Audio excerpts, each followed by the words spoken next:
The world is holding its breath after the joint attacks by the United States and Israel on February 28, 2026. Iran's supreme leader, Ayatollah Ali Khamenei, is dead. The Middle East has plunged into a state of unpredictable tension. An interim council is trying to organize what remains of the Iranian leadership while promising retaliation. The first attacks have already begun. Analysts are talking about a regional war. Experts are discussing regime decapitation. Social media is exploding with opposing narratives. But behind the headlines and geopolitics, there is a much deeper question. A question that doesn't appear in military briefings. A question that echoes in silent homes, in whispered prayers, in street protests.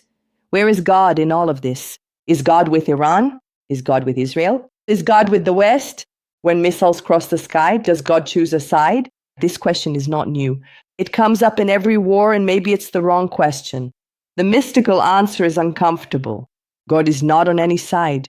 And believing that the infinite would choose a flag is one of the most spiritually dangerous ideas in human history, because the moment we turn the divine into an ally of a nation, we diminish it. We reduce the infinite to the tribal. We reduce the absolute to the political. We reduce the eternal to the temporary. And this reduction has already fueled crusades, holy wars, massacres, and centuries of violence justified in the name of something that should transcend any border. The problem is not just war. The problem is the idea of a tribal God, a God who favors our own, a God who legitimizes our weapons, a God who punishes others. This view turns the divine into a celestial commander, but the mystic sees something completely different. He doesn't see God as a player on the board. He sees God as the very field where the game takes place, and that changes everything. Iran is in shock today. Decades of concentrated leadership evaporated in a single night. There is mourning, there is celebration, there is fear, there is uncertainty, there is revolt. But when events of this magnitude happen, our mind seeks a moral narrative. We want to know who is right, who is wrong, who is the villain, who is the victim, and above all, whose side God is on. This impulse comes from something very ancient within us. Our ancestors lived in small tribes. To survive, they needed to distinguish between us and them. Their gods were extensions of that tribal identity, fought alongside them, protected their territory, justified their violence. Thousands of years later, we have nuclear technology and global digital networks, but psychologically we still carry the same pattern. Duality, separation, projection. We create a God in our own divided image. And that's the trap, because the moment we project our division onto the divine, we stop seeing something greater. Perhaps the crisis in Iran is not about God choosing a side. Perhaps it is the manifestation of an impersonal spiritual law, a law as neutral as gravity. And this is where the mystic comes in. To understand the mystical response, we need to return to the very soil of Iran, long before the current regime, long before modern revolutions, long before contemporary geopolitics. Ancient Persia was one of the greatest spiritual centers in the world. Poets like Rumi and Hafez did not speak of a national god. They spoke of a God who was an ocean. And if God is an ocean, how could he be with one wave against another? This is the foundation of Sufism. It is not just a branch of Islam, it is a direct experience of the divine. The central principle is Tawhid, absolute unity. But unity here does not just mean there is only one God. It means that everything that exists shares the same essence, that separation is an illusion of the mind, that boundaries are human constructs, that individual consciousness is an expression of the greater consciousness. For a Sufi mystic, the question, is God with Iran? Is like asking, is the sun with one window and against another? Light does not choose walls, it simply illuminates. And if the light illuminates both the aggressor and the victim, the oppressor and the oppressed, then the problem is not with the light, but with the consciousness that receives it. There is a word that is often misunderstood: jihad. In popular imagination, it has become synonymous with external war, but in Sufism, the true jihad is internal. It is the battle against the ego, against arrogance, against the desire for domination, against the impulse to divide the world into good and evil. The greatest enemy is not the neighboring nation, it is the collective ego. And the collective ego loves the idea that God is on our side, because that validates everything. It validates violence, it validates hatred, it validates revenge. But the mystic says something radical. God does not validate the ego. God dissolves the ego. And when a nation goes to war believing it has heaven as its ally, from a mystical point of view, it is actually further from divine consciousness, not closer. Here is the hardest point to accept. Divine neutrality does not mean absence. It does not mean coldness. It does not mean abandonment. It means something much deeper. It means that the divine does not operate according to human passions, is not moved by favoritism, does not respond to slogans, does not react to fiery speeches. It manifests as law, the law of cause and effect, the law of consciousness, the law of consequence. Just as gravity does not choose who falls, just as fire does not decide whom to burn, the spiritual law does not choose a country. It responds to vibration, intention, and action. And this is uncomfortable because it removes the idea of automatic protection, removes the idea of exceptionalism, removes the idea of a chosen people, and places responsibility where it has always belonged, in human consciousness. A mystic might say something like this: God is not with Iran, God is not with Israel. God is not with the United States. God is with the consciousness that chooses compassion anywhere, on any side, across any border. He is with the Iranian who desires peace, with the Israeli who rejects violence, with the American who questions the cycle of war and stands against, not as an enemy, but as a consequence, any part of any nation that fosters hatred, domination, and destruction. This is not politics, it's principle. And this is where we begin to understand something greater. If God is loving neutrality, then what we are witnessing is not divine favoritism, but the manifestation of an accumulated system of cause and effect. And this brings us to the next part, because if God does not take sides, then how do we explain the chaos? Is it punishment? Is it destiny? Or is it something older and more impersonal than we imagine? In the next part, we will talk about collective karma and why historical crises can be the result of decades or even centuries of seeds that were planted. If God does not take sides, then how do we explain the horror of war? How do we explain dead leaders, bombed cities, generations marked by fear?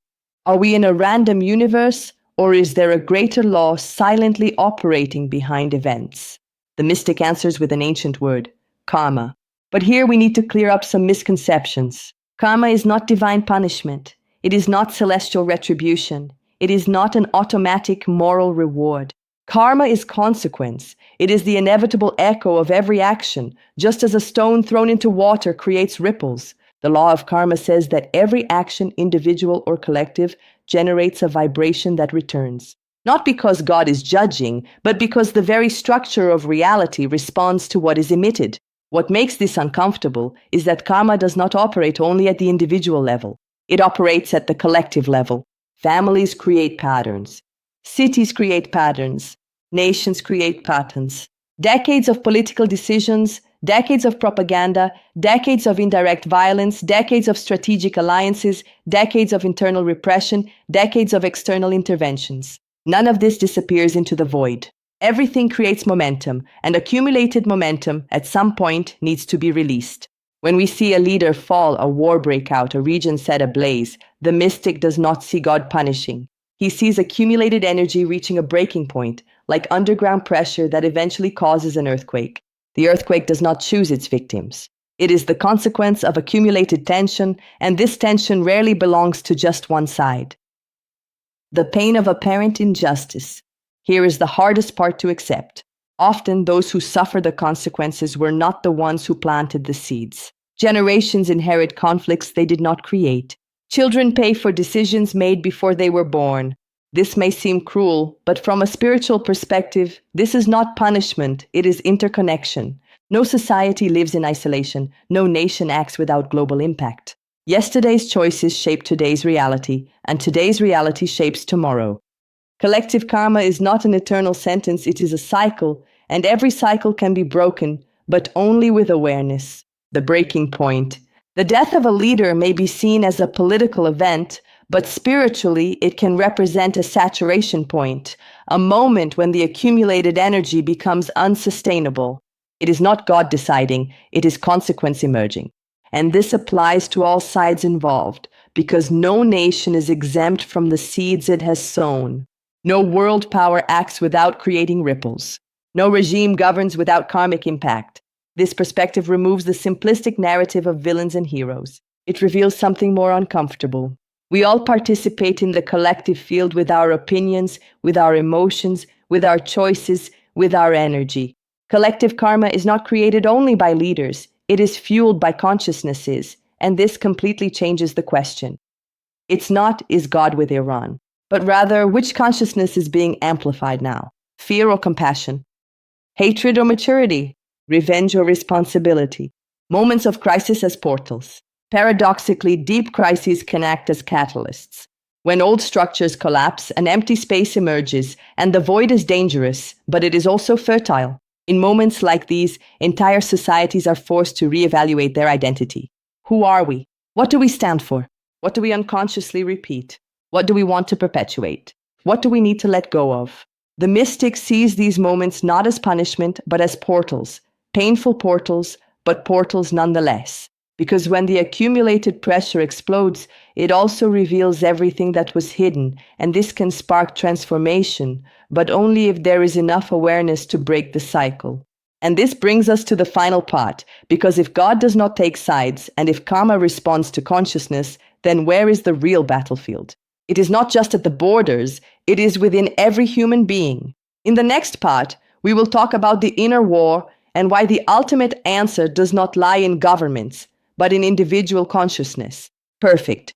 Now we enter the most important part, the one that returns responsibility to the individual and ends with philosophical strength. If God does not take sides, if the spiritual law operates as consequence, if crises are manifestations of accumulated energy, then where do we stand in all of this? Are we just powerless spectators? No. This is where the mystical answer becomes uncomfortable and powerful. The main battlefield is not geographic. It is psychological, it is spiritual, it is internal. The wars that erupt between nations are amplified extensions of the wars that exist within human consciousness. Fear versus trust, pride versus humility, revenge versus forgiveness, separation versus unity. When billions of minds feed fear, distrust, and dehumanization, that energy eventually finds collective expression. But when minds begin to operate with maturity, responsibility, and compassion, the field changes. It may not change instantly, but it does change. To ask, is God with Iran? Is a way of outsourcing responsibility. It's pointing outward. It's turning spirituality into a cheering squad. But the mystic invites us to invert the question. Not, is God with them? But am I aligned with what I call the divine? Is my consciousness vibrating with fear or clarity? Am I feeding hatred or reflection? Am I contributing to polarization or to maturity? Because every time we share content that dehumanizes the other, we are feeding the same consciousness that produces war.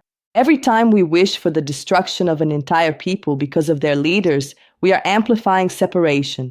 Every time we choose to react instead of reflect, we are reinforcing primitive impulses, but the opposite is also true. Every time we see humanity on the other side, every time we recognize universal suffering, every time we refuse to fall into the us versus them game, we are altering the collective field. This is not naivety, it is spiritual maturity. Consciousness is the true power.